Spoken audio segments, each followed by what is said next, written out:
We are all familiar with the story in the book of Genesis. God creates a land called Eden, and then God creates man from the dust in the ground, breathing life into his nostrils. God places this first human being, Adam, into the garden he created, and soon after, God creates Eve to be Adam's companion. The garden is a beautiful place, filled with lush greenery and sweet-natured critters and succulent fruit to eat. Adam and Eve want for nothing, and in return, God asks for one thing. Do not eat from the tree of knowledge, God commands. But a snake visits the garden and, whispering in Eve's ear, convinces her to eat the fruit God forbade her from eating. She shares the fruit with Adam, and together they lose their innocence. When God returns to the garden, he asks if they have eaten from the tree of knowledge. Adam denies that they have, lying to God, and so Adam and Eve are cast from the garden with their two young sons, cursed to wander the desert with full awareness of their pain and misfortune. It is from this story that the Christian doctrine of original sin manifests. The idea that all of us are born inherently sinful and broken, carrying the sins of the first man throughout the whole lineage of humankind. Unitarian Universalists tend to recoil at this notion that all of us are born cursed. In fact, our Universalist ancestors built their religion on this tenet, rejecting the idea that only a certain number of us are saved, which is Calvinism, believing instead that no God would create humankind only to send us all away to eternal damnation for even the slightest infraction. Unitarian Universalists reject the idea of original sin, and few of us are too keen on the story of Adam and Eve either. The idea that any sort of loving God would create a paradise for God's creation only to set them up for failure through temptation and manipulation offends us. We want no part in worshiping such a petty, mean-spirited, devious deity. If UUs are to believe in any kind of God at all, it's the loving, forgiving, grace-filled kind. This rationalization around original sin is all well and good, but I fear we get a little zealous and end up throwing the entire concept of sin, the idea that human beings are inclined to cause harm to one another, out of our religion completely. In the original Greek, sin simply means missing the mark. It is at its mildest hubris and at its worst downright destructive for Unitarian Universalists to reject or ignore the concept of sin. There is indeed evil in our world, and I fear UUs have avoided the necessary theological reflection and vocabulary building necessary to productively discuss sin as both a personal and a communal concept. In fact, our discomfort around calling evil what it is, sin, means that we have surrendered the entire conversation to the very religious movements we find most problematic. That is, evangelical movements who delight in calling out the sins of those they deem to be other.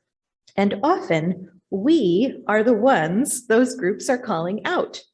Massive social movements of conservative Christians gleefully calling us, those who are atheist or humanist or queer or anti-racist or somehow just not white, cis, hetero, conservative enough, depraved sinners.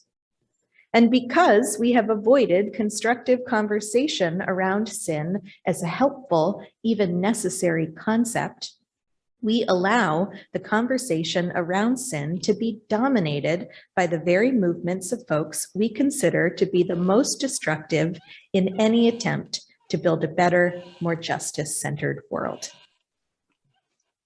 In times of significant moral trouble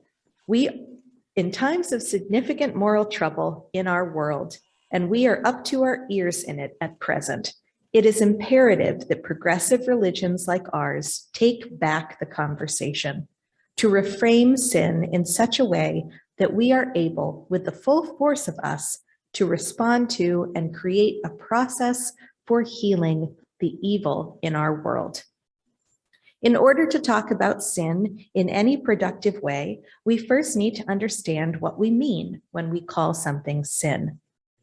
In my interpretation, sin is any action that results in the turning away from one another. Sin is, of course, both personal and collective.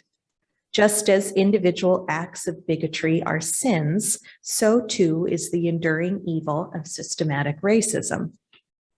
Conceptualizing the biggest evils in our world as acts of collective sin returns the power to dismantle these evils back to the collective, us, who perpetuates them. UU minister Reverend Margaret Beckman asserts that sin is anything that results in a loss, a fracturing of relationship, in brokenness. As Reverend Margaret says, too often we get wrapped up in whatever retribution follows the sinful act. In the story of Adam and Eve, God punishes them by casting them out of paradise. We get stuck on the consequences, failing to recognize the wound of separation, failing to move towards reconciliation and healing. We recoil at the idea of a vengeful and jealous God, and so we tend to gloss over where Adam and Eve actually did misstep. Reverend Margaret suggests that we have likely been interpreting the story of Adam and Eve all wrong. Perhaps it is not the act of eating the apple that was the sinful part. You may recall that when God returns to the garden to visit Adam and Eve after they have partaken of the fruit, God quickly notices the two of them have fashioned clothes from the leaves of the trees, covering their nakedness. And so God asks Adam, "Have you eaten from the tree I have forbidden you from?" And Adam lies. He denies that they have eaten the fruit, and he refuses to take responsibility for their choice.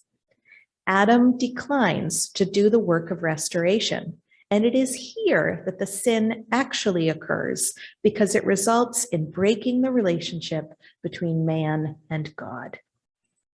For a more humanist perspective, sin is any act that separates us from one another. When we behave in ways that damage our collective efforts to create a better world, we are behaving sinfully.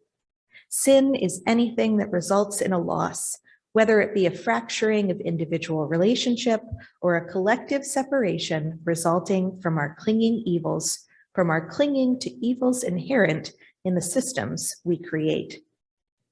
Sin is the distance that separates me from you. It is the woundedness we refuse to heal. This past spring, I visited a friend for a cup of tea at her home. It had been a long winter of COVID isolation, and we were a little giddy as we huddled around the table, eating and drinking and trying to remember how to be social creatures. At one point, I made an insensitive joke. I blurted out something without thinking, and what I said was hurtful and kind of gross and decidedly unfunny.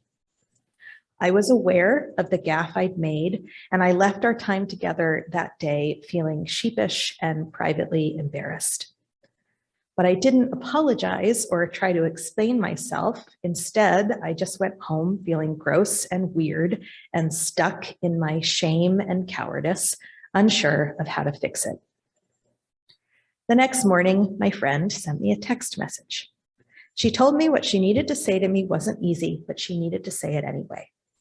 She told me that I had hurt her feelings and made her feel small, and I needed to know that my words had caused her pain. I was so relieved when I received that text. My friend had done something enormously kind and gracious.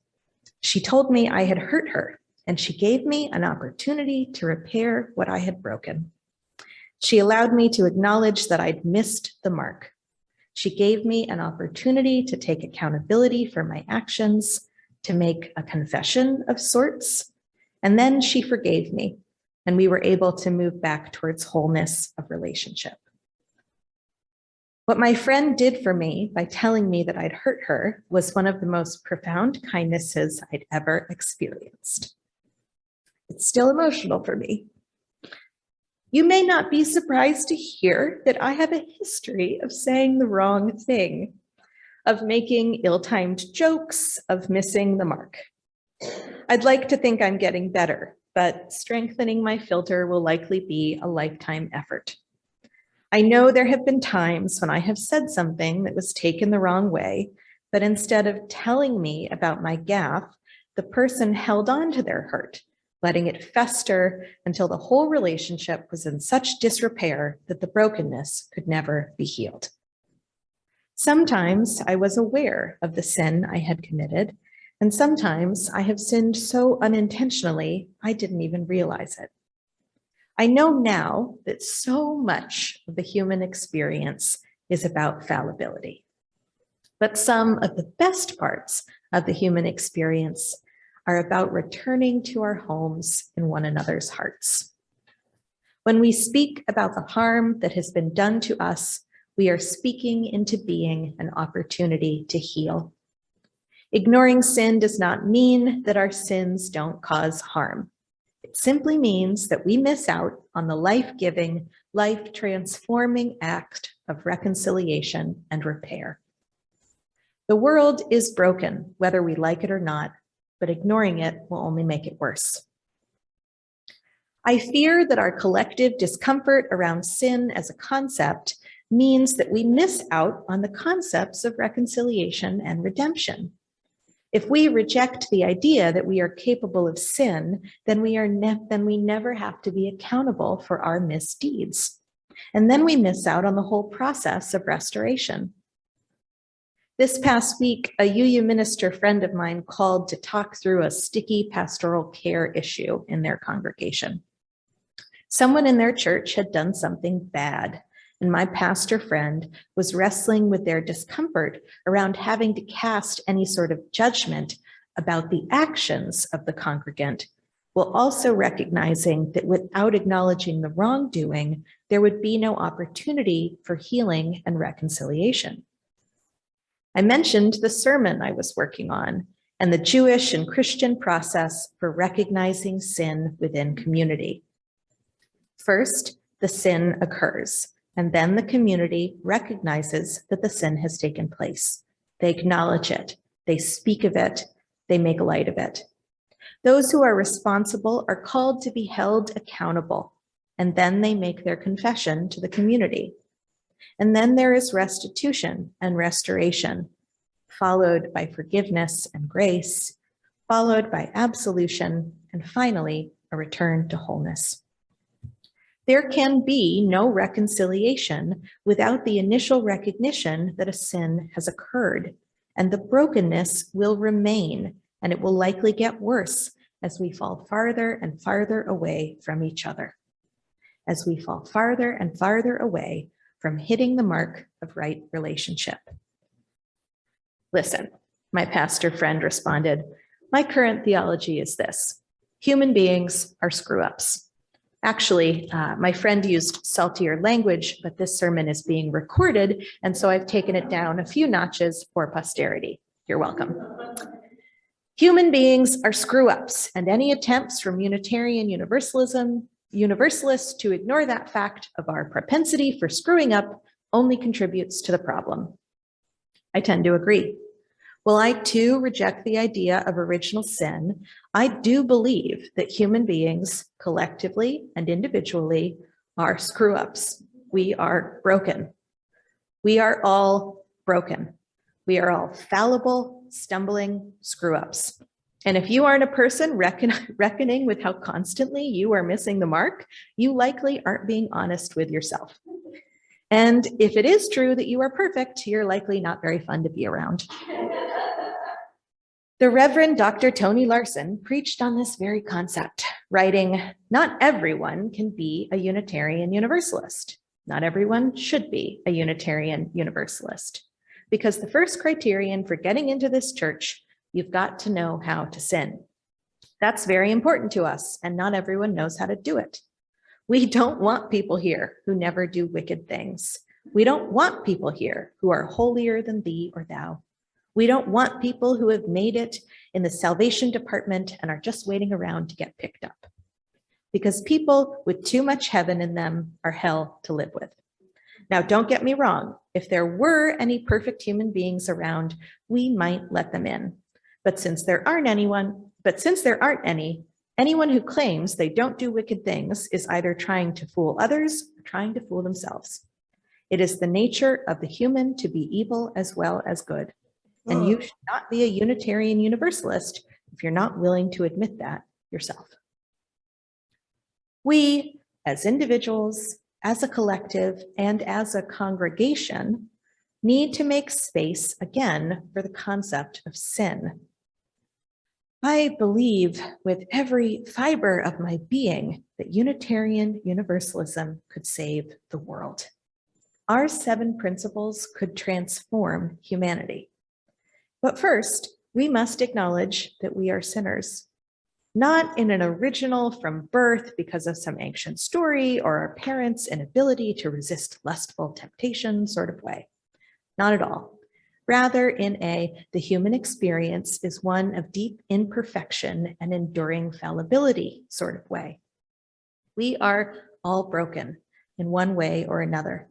We have all experienced the uncomfortable, painful reality of missing the mark, of saying the wrong thing, of acting selfishly, of being dishonest or unintentionally unkind or greedy, of leaning into systems we know cause collective harm out of convenience, of doing the easy thing because the hard thing is just too hard.